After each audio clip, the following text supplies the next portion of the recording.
Today's tutorial is all about the creation of tables with not null column constraints in MariaDB. But first, let's have to show the list of databases available. So let's use the show databases query. So we have here show databases in order for us to identify or to determine the name of the database that we are going to use. For this particular video tutorial, we will be using the sales database. So let's use sales. Now that we have selected our database, we are now ready to create a table with field names that are set to be not null.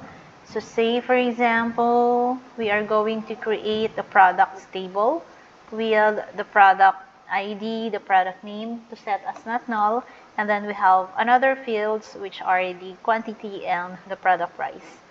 So we have here create table. The name of the table is products. And then we will be having the first field, which is product ID. Let's have it, or let's set it into integer. And let's set it to be not null, meaning it doesn't accept a null value. So meaning, whenever you input a data into your table products, the product ID will always require a input. Then followed by the product name. Let's set it into varchar with at least 30 characters. Set it into not null, followed by the price.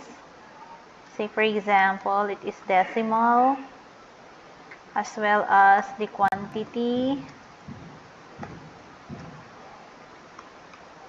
Let's set it into varchar. Let's say 5 characters. Then let's execute the statement. So if we see the query okay, it means that there are no errors in our statement. And if you wanted to check whether the products table is really created, so we just have to use the show query. So we have the show tables. And now we are set because we already see the products table here.